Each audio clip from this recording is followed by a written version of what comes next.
ان کی مراد بڑھا دی گئی. یعنی ایک سپریم کورٹ کے جسٹس کی تنخواہ اگر کل حساب لگایا جائے تو 25-26 لاکھ ماہانہ بنتی ہے, اور ان کی جو پینشن ہے وہ بھی آپ نے گزشتہ ایک ویلاگ میں بھی سنا ہوگا, وہ بھی کوئی 22-23 لاکھ کے قریب بنتی ہے. ان کی مراد بڑھائی گئی ہیں ہر شعبے کے لیے, الگ الگ عدالتوں کے بہانے. عدلیہ کی وحدت کو جڑ سے اکھاڑا جا رہا ہے. سیاستدان ہوں, جج ہوں یا میڈیا, سب ایک ہو کر طاقتوروں کی سیاست, طاقت اور کاروبار کی حفاظت میں بالکل جمپ لگا کر آگے آ گئے ہیں. مطیع اللہ جان نے یہ بھی کہا کہ ایسے ملک میں جہاں ریاست فلاحی کاموں کے بہانے غریبوں کی زمینیں اور چھتیں کاروباری ارادوں سے چھین رہی ہے. اسلام آباد میں بھی یہ واقعات ہوا, مختلف گاؤں پہ قبضہ کیا گیا. سید پور میں, بری مام میں جو پرانے گھر تھے 100 سال پرانے, ان کو بلڈوز کر دیا گیا ہے. اب ایسی حالت میں جب کہ تمام اوپر بیٹھے ہوئے لوگ طاقتور بزنس مین کے ساتھ مل کے سرکاری زمینوں کو کاروباری مقاصد کے لیے حاصل کرنا چاہیں تو اس میں کمرشل کورٹس کیا کر پائیں گی؟ بنیادی سوال مطیع اللہ جان نے یہ اٹھایا ہے.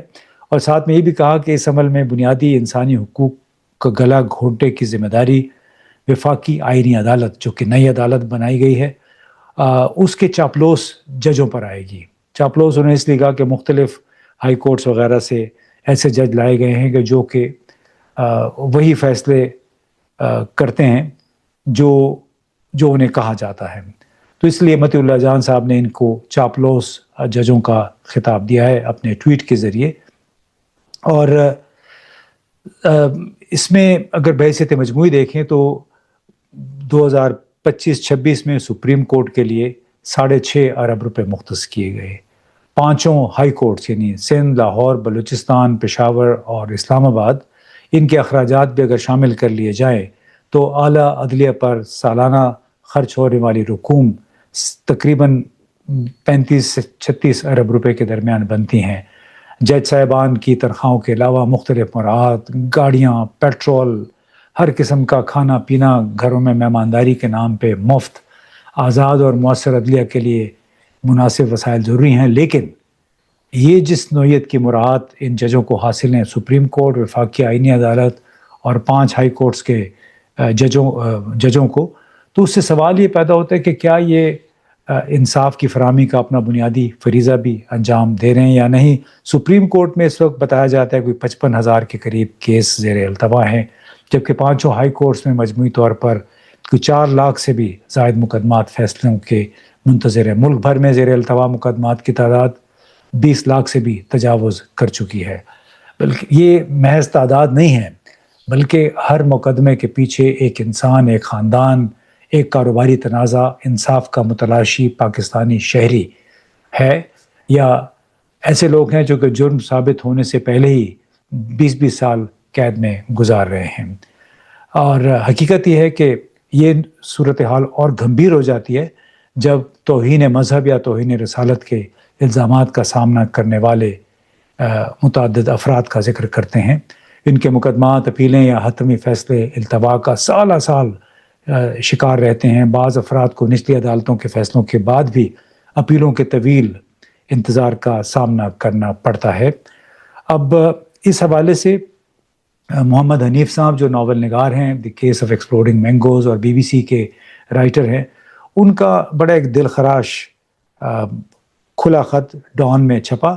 آج سے 4-5 دن 31 مئی کو وہ شائع ہوا تھا, اور انہوں نے لکھا تھا کہ جنید حفیظ کے نام ایک کھلا خط. جنید حفیظ 2013 سے توہین رسالت کے الزام میں جیل میں ہے. 2019 میں اس کو موت کی سزا سنائی گئی. اس کے خلاف اپیل 2020 سے لاہور ہائی کورٹ میں زیر التوا ہے, اور 18 مئی جو گزشتہ 18 مئی ہے, ان کی سماعت کی ایک اور تاریخ تھی جو گزر گئی بغیر ان کی اپیل سنے. یعنی لوگوں کی زندگی اور موت کا مسئلہ ہوتا ہے, اور کبھی رجسٹرار چھٹی پہ ہے, کبھی جج چھٹی پہ ہے, کبھی وکیل استغاثہ نہیں آتا ہے. ان کو احساس نہیں ہوتا کہ کس طرح لوگ ایک ایک دن, ایک ایک گھنٹہ جیل میں گزارتے ہیں. اور یہ نوجوان جنید حفیظ 2013 سے جیل میں ہے. یہ ایک خودکش, ایک محنت کش والد کا بیٹا ہے جو ہر بورڈ امتحان میں اس نے ٹاپ کیا. پاکستان کے ٹاپ میڈیکل کالج میں داخلہ لیا، اپنی میڈیکل تعلیم کے وسط میں خطابت کی زندگی گزارنے کا فیصلہ کرتا ہے، فل برائٹ فیلوشپ اس کو ملا،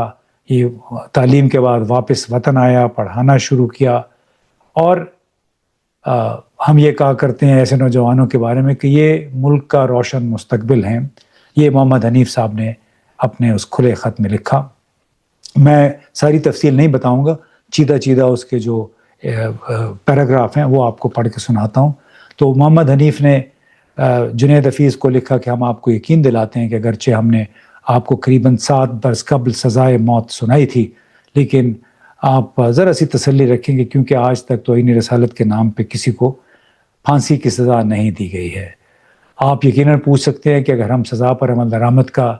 ارادہ نہیں رکھتے تو پھر پچھلے چند سالوں سے ہم آپ کی اپیل کیوں نہیں سن رہے ہیں؟ آپ کو عدالتی دن یعنی آپ کی پیشی کیوں نہیں ہو رہی؟ آپ بالکل یہ سوال پوچھ سکتے ہیں۔ وہ دن جب کوئی جج آپ کی سزا ختم کر سکتا ہے اور آپ کو رہا کر سکتا ہے، یا آپ کے خلاف شواہد کا جائزہ لے کر آپ کی سزا کی توثیق کر سکتا ہے، کسی بھی دن آ سکتا ہے، لیکن کب آئے گا یہ ہمیں نہیں معلوم۔ اور اگر یہ آپ کا فیصلہ آپ کے حق میں ہو بھی گیا تو وہ ہو سکتا ہے کہ سزا کی توثیق ہو جائے اور آپ پھر دوسری اپیل دائر کر سکیں، پھر سپریم کورٹ چلے جائیں۔ تو لیکن محمد حنیف نے یہ بھی یاد دلایا کہ جنید حفیظ، آپ نے کسی کو قتل نہیں کیا، آپ نے غداری نہیں کی، آپ نے حکومت کا تختہ الٹنے کی کوئی سازش نہیں کی، آپ نے کسی ادارے کے اختیار کو چیلنج نہیں کیا، اس کی بجائے آپ نے کتابیں پڑھیں، آپ نے کتابوں کے بارے میں بات کی، آپ ایک کلاس روم میں گئے، آپ پر توہین رسالت کا الزام لگایا گیا اور آپ کو سزائے موت سنا دی گئی۔ اب ظفر بھٹی بھی ایک ایسی مثال ہے، ایک دوائیوں کا سیلز مین جو توہین رسالت کے الزام میں 14 سال جیل میں رہا، اور یہ بھی بڑی افسوسناک، انتہائی افسوسناک کہانی ہے، ایک تانا ہے ہماری عدلیہ کے لیے کہ ظفر بھٹی 14 سال جیل میں رہا، پچھلے سال یعنی 2025 میں آخرکار اسے عدالت میں پیش ہونے کا موقع ملا، وہ رہا کر دیا گیا۔ 14 سال جیل میں رکھنے کے بعد ہم نے یعنی ہماری عدالتوں نے اعلان کیا کہ وہ بے گناہ تھا، گھر تو چلا گیا، لیکن اس سے بڑی ٹریجڈی یہ ہوئی کہ 3 دن بعد ظفر بھٹی اس دنیا سے کوچ کر گیا۔ 14 سال کی قید کے بعد آزادی کے 3 دن ایک ایسے جرم کے لیے جو کبھی ہوا ہی نہیں تھا، اور یہ تازیانہ ہے ہماری عدالتوں کے لیے، ان عدالتوں کے ججوں کے لیے جن کی ماہانہ تنخواہیں 2-3 ملین روپے کے درمیان، یعنی یہ کہہ لیں کہ 15 سے 25 لاکھ کے درمیان ہیں، بے شمار سہولتوں کے ساتھ۔ اس طرح ایک اور خاتون تھی، اس نے توہین رسالت کے جال میں وہ پھنس گئی تھی، 5 سال کے بعد اس کو رہا کیا گیا۔ چلے یہ ایک روشن مثال ہے۔ انور کیت جس پر توہین رسالت کا الزام تھا اور اسے سزائے موت سنائی گئی تھی، 23 سال جیل میں گزارنے کے بعد بری کیا گیا گزشتہ سال۔ 74 سالہ عیسائی اور سابق سرکاری ملازم ہے انور کیت، اور یہ بلیسفیمی یا توہین رسالت یا جو توہین سے متعلق توہین مذہب یا توہین رسالت،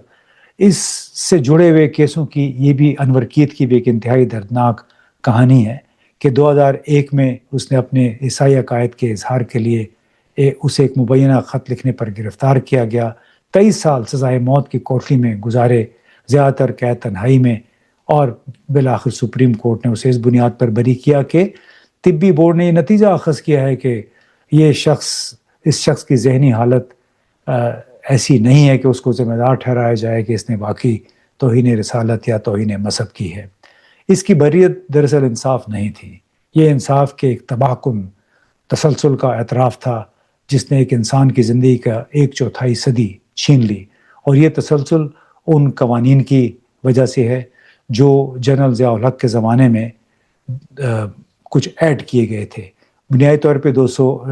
آرٹیکل 295 اے اور بی تو برطانوی دور سے ہمارے قانون کا حصہ تھے، لیکن جنرل ضیاء الحق کے زمانے میں 295 سی بھی اس میں اس کا اضافہ کیا گیا، اور اس کے تحت یہ کہ کسی ایسے جرم کی توہین رسالت یا توہین مذہب کی سزا جو ہے وہ موت بھی ہو سکتی ہے۔ اسلام آباد میں جو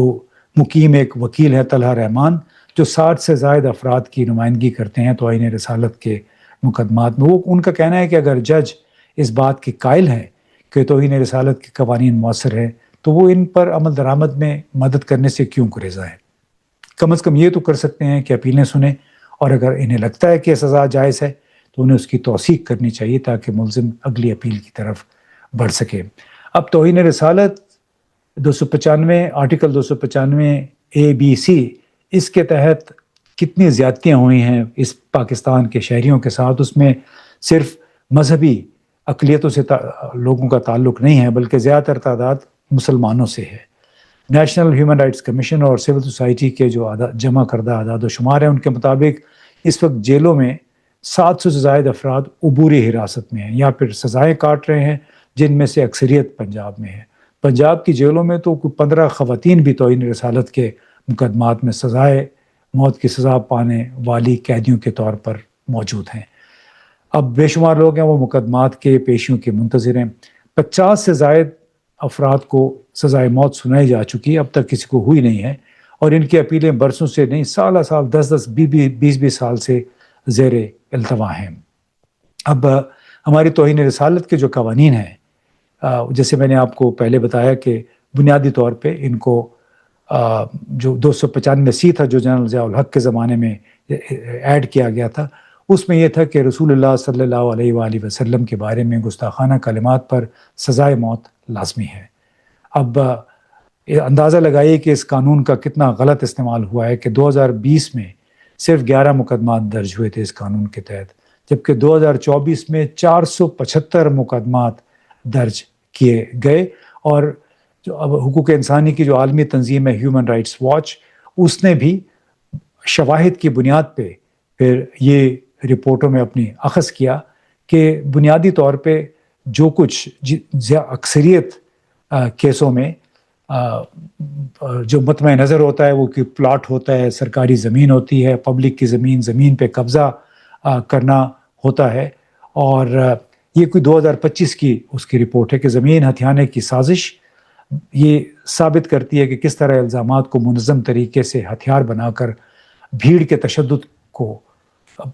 فروغ دیا جاتا ہے، لوگوں کو اکٹھا کر کے کسی ایک عیسائی کسی مسلمان اس کے گھر پہ یا مسجد پہ یا چرچ پہ حملہ کروا دیا جاتا ہے اور جائیداد ہتھیانے کی کوشش کی جاتی ہے۔ اور جنوری 2025 میں بھی قانونی ماہرین نے ایک ایسا توہین رسالت ایک نیٹ ورک بے نقاب کیا جس میں ایک مجرمانہ سوشل میڈیا ایک نیٹ ورک تھا، وہ سوشل میڈیا کا استعمال کرتے ہوئے خاص طور پر عیسائیوں کو نشانہ بناتا تھا، ان کو پھنسانے کے لیے توہین آمیز مواد بھیجتا تھا اور بعد میں جھوٹے مقدمات درج کراتا تھا، اور اس طرح 450 سے زائد افراد کو 2024 اور 25 میں جھوٹے الزامات میں پھنسایا گیا۔ اب بنیادی طور پہ توہین رسالت قوانین دہشت کے ایک آلے کے طور پہ تبدیل ہو چکے ہیں۔ یہ عقیدے کے تحفظ کا ذریعہ نہیں ہے، یہ طاقتور متشدد اور بدعنوان لوگوں کا تحفظ کرتے ہیں، ان کے لیے اعلی کار کے طور پہ استعمال ہوتے ہیں۔ اور اگرچہ سپریم کورٹ کے ایک جج محمد علی مظہر نے حال ہی میں ایک پاسپورٹ جعلسازی کے کیس میں ابھی 5 جون ہی کو ایک اپنے فیصلے میں لکھا کہ استغاثہ پہ یہ لازم ہے کہ وہ کسی بھی معقول شخص سے بالا تر ہو کر جرم ثابت کرے۔ الزامی مواد یا شواہد اتنے کنونسنگ، اتنے قائل برابر ہونے چاہیے اور منطقی ہونے چاہیے کہ ملزم کے جرم کے علاوہ کوئی دوسرا نتیجہ اخذ نہ کیا جا سکے۔ لیکن اس کے باوجود بنیادی طور پہ پاکستان کی اعلیٰ عدلیہ کا جو اس کے حوالے سے 3 بنیادی سوالات اٹھتے ہیں، وہ یہ کہ کیا مقدمات پہلے کے مقابلے میں زیادہ تیزی سے نمٹ رہے ہیں، نئی عدالتیں بن رہی ہیں، کیا شہریوں کو زیادہ منصفانہ نتائج مل رہے ہیں، اور کیا بنیادی حقوق کا تحفظ پہلے سے بہتر زیادہ مؤثر انداز میں ہو رہا ہے۔ اگر جتنے بھی آثار دیکھے جو ہم نے ڈیٹا ڈسکس کیا ہے اس میں، اس سے نہیں لگتا کہ عدالتی نظام کی تنخواہیں مراعات اضافہ ہونے کے باوجود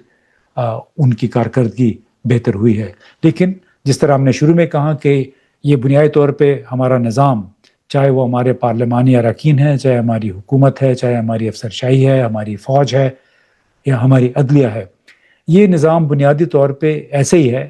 جیسے ایک درزی کے ہاتھ میں آپ قمیض دے دیں تو قمیض پھر وہ اپنے حساب سے کاٹتا ہے. تو یہ وہ لوگ ہیں، درزی کی حیثیت ہے ان کی، اور یہ تمام نظام کو اپنے طریقے سے اس کی کانٹ چھانٹ کر کے نوک پلک سنوار کے اپنے حق میں اس کو موڑ دیتے ہیں. اور یہی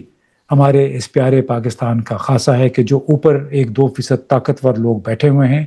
ہماری عدلیہ، ہمارے پارلیمانی اراکین، ہماری فوج، ہماری بیوروکریسی، یہ سب اس 1-2% کا حصہ ہے جو پاکستان کو اپنے اپنے طریقے سے مختلف طریقوں سے نوچ نوچ کے کھا رہے ہیں، جبکہ غریب آدمی کو نہ تو انصاف ملتا ہے، نہ اس کو روزگار ملتا ہے، اور نہ ہی اس کی کسی عدالت میں سنوائی ہوتی ہے. بہت بہت شکریہ.